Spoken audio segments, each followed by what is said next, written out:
Bonjour, bonjour, c'est avec plaisir que je vous retrouve pour une nouvelle vidéo sur les rencontres multidimensionnelles. Et comme je vous en avais parlé la dernière fois, je vais évoquer aujourd'hui la rencontre avec les dauphins de Sirius. Mais avant ça, je vous présente mes excuses parce que la semaine dernière, je n'ai pas pu faire non plus de vidéo. Et pour les personnes qui sont abonnées à ma newsletter, j'ai fait un petit envoi dernièrement pour préciser pourquoi je n'avais pas pu en faire en février et en mars. Je reprends la newsletter là, à partir du mois d'avril. Voilà. Et si vous souhaitez vous inscrire à ma newsletter, vous pouvez m'envoyer un mail, donc dans le mail qui se trouve sous la vidéo, et je vous inscrirai avec plaisir. Alors, aujourd'hui donc, on retrouve le trio de la dernière fois, que j'avais évoqué la dernière fois, à savoir avec mon amie Angélique et son fils Alexandre. Donc c'est à nouveau lors d'un séjour dans la région de Bugarache que se situe cette rencontre avec les dauphins. Alors,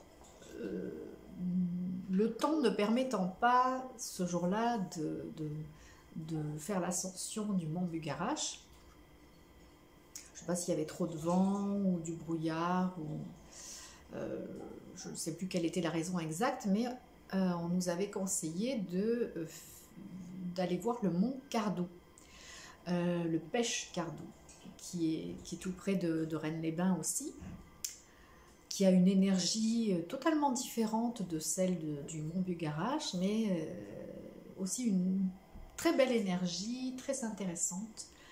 Donc si vous allez dans le coin, je vous invite aussi à explorer le mont Cardou. Petite parenthèse, ça m'a fait penser, quand j'ai appris le nom de ce mont Cardou, au whisky écossais Cardou, parce que j'avais déjà eu, même si ça ne s'écrit pas pareil, hein, mais j'avais déjà eu l'information que quand deux lieux avaient le même nom, au moins d'une manière sonore, la même vibration de nom, il y avait un lien entre ces deux endroits. Alors je ne suis jamais allée dans la distillerie de Cardou en Écosse, mais voilà, je suppose qu'il y a une vibration commune avec celle du mont Cardou dans la région de Rennes-les-Bains, juste à côté de Rennes-les-Bains. Donc, Angélique, Alexandre et moi étions partis faire cette randonnée au mont Cardou. Contrairement non, parce qu'il y a une partie de l'ascension du Bugarache où ça se fait aussi parmi les arbres.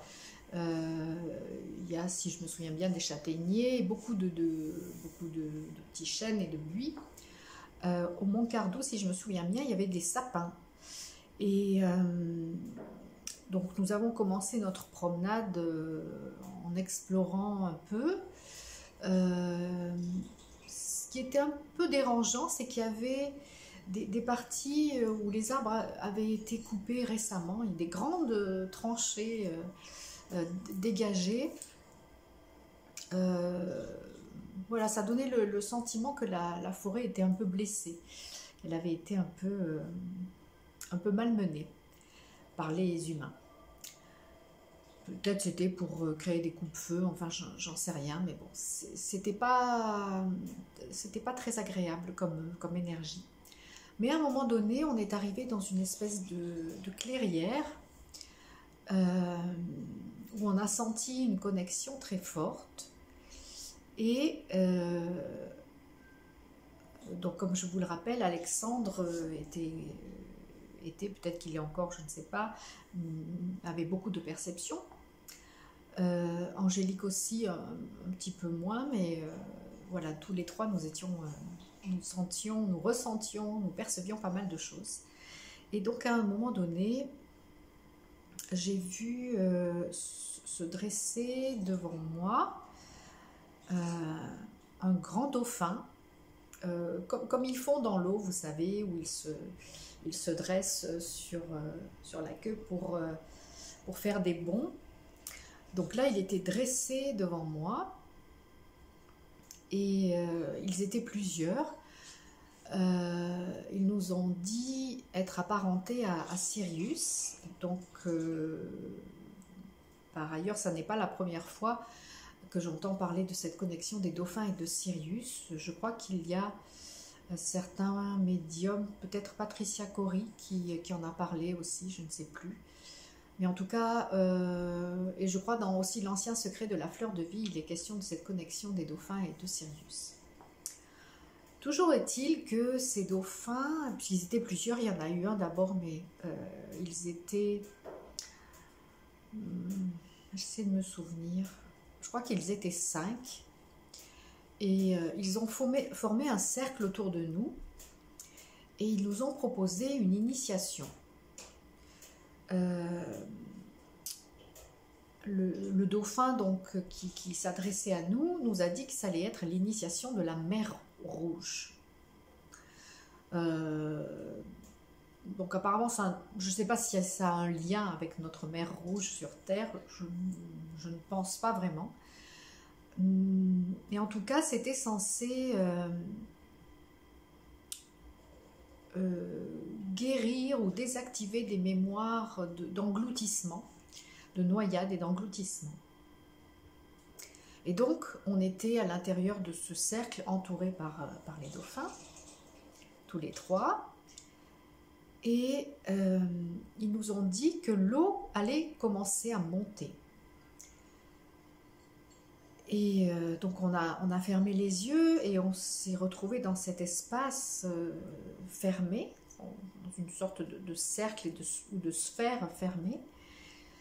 Et je voyais ce liquide rouge qui montait peu à peu. Donc, au niveau des chevilles, puis des genoux, etc. Donc, en même temps, je disais ce que me disait le dauphin et je guidais pour nous 3.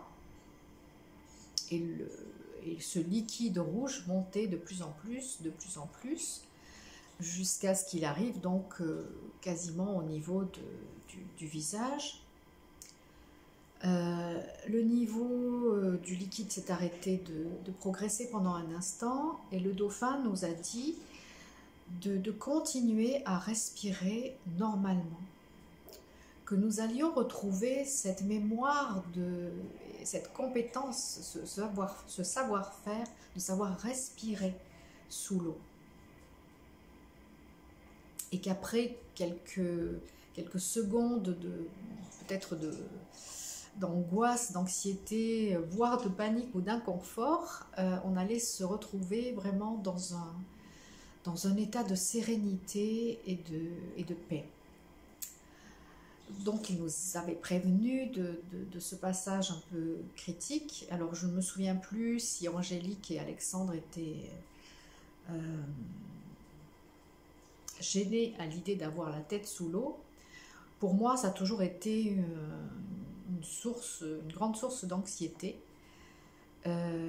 d'avoir la tête sous l'eau et aussi de ne pas avoir pied. Bon, là, j'avais pied en l'occurrence, mais donc j'allais avoir la tête sous l'eau, j'allais être complètement submergée par ce liquide rouge. Et même si ce n'était pas sur le plan physique, je vous assure que le ressenti était vraiment extrêmement réel. Voilà. Et donc au moment où le liquide a continué de monter et que j'ai fini par me retrouver donc complètement submergée, j'ai eu en effet un moment d'angoisse, comme si c'était quelque chose de revécu, comme si je revivais une noyade, une submersion.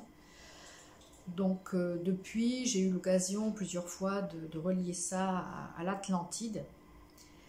Mais bon, voilà, là c'était pas très confortable pendant quelques secondes. Mais ce qui est étrange, c'était que le fait que ce liquide soit rouge, et pas tout à fait de la même densité que l'eau de mer ou que l'eau habituelle sur notre planète, ça semblait plus rassurant. Et au bout de quelques secondes, je me suis aperçue en effet que je pouvais respirer parfaitement normalement dans ce liquide rouge. Alors rouge, pas opaque, hein, c'était translucide, on pouvait voir à travers. Je voyais Angélique et Alexandre et je voyais les dauphins donc, qui étaient autour de nous. Donc c'était transparent. Et je ne sais plus combien de temps ça a duré, mais on a passé un moment comme ça dans cette submergé et immergé dans ce liquide rouge, à prendre conscience que nous pouvions parfaitement respirer, à prendre conscience que c'était un élément naturel finalement pour nous et que voilà, et qu'il n'y avait aucune crainte à avoir et que, comme les dauphins, nous avions cette capacité de respirer ou en tout cas pas de respirer mais d'exister confortablement en immersion et aussi à l'air libre, comme les dauphins. Voilà.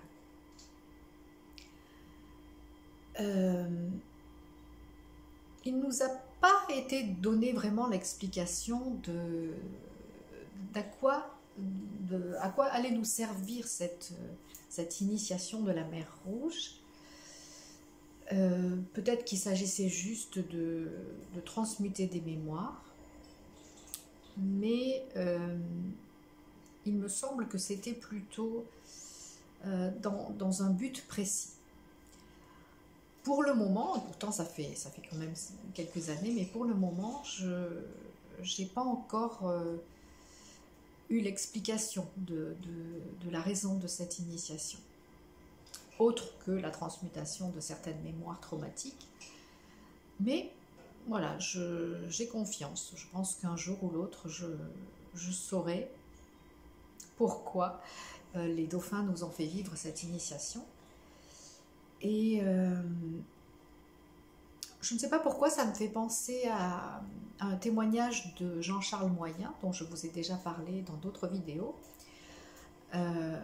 Jean-Charles Moyen qui, si vous avez écouté ces témoignages, raconte donc voilà, que la nuit il voyageait mais physiquement et qu'une fois il avait ramené d'une planète un liquide rouge, voilà, qu'il avait ramené sur Terre et qui n'est pas resté rouge très longtemps, mais voilà, il avait ramené la preuve de cette visite sur une planète où il y avait de l'eau rouge transparente. Donc peut-être que c'était Sirius, ou peut-être que, je ne sais pas, peut-être que c'était en lien avec cette initiation de la mer Rouge que nous avons vécue avec les dauphins. En tout cas, voilà, comme beaucoup de gens, j'avais déjà une certaine sympathie pour les dauphins et pour les baleines. Mais cette rencontre-là a vraiment créé un lien d'amour et de confiance avec les dauphins.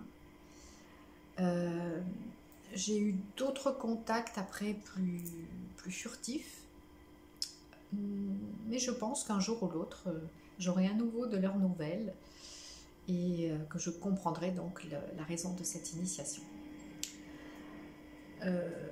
J'ajoute à cela que vous en avez sans doute entendu parler, Cryon dit que les dauphins et les baleines sont comme les bibliothèques akashiques de l'histoire de l'humanité et de l'histoire de la planète, et que c'est pour ça qu'ils sont si précieux et que c'est pour ça aussi que nous avons autant d'amour pour eux, autant un lien comme ça, un peu de fascination et d'amour pour eux. Donc quand nous serons assez évolués pour communiquer davantage télépathiquement avec les dauphins et les baleines, ce que certaines personnes peuvent déjà faire d'ailleurs, nous saurons sans doute, ils partageront sans doute avec nous ces connaissances cette mémoire de l'histoire de l'humanité, de l'histoire de la planète. Voilà, j'espère que cette histoire vous aura intéressé ou interpellé. Peut-être que ça fait référence à, que ça peut faire écho aussi à des expériences que vous avez vécues vous-même. Comme d'habitude, n'hésitez pas à partager. Et je vous dis à tout bientôt pour d'autres rencontres multidimensionnelles. Ou peut-être que je vous transmettrai des informations que je reçois un petit peu au compte-gouttes ces derniers temps sur ce que nous vivons en ce moment, d'un point de vue vibratoire, énergétique et spirituel.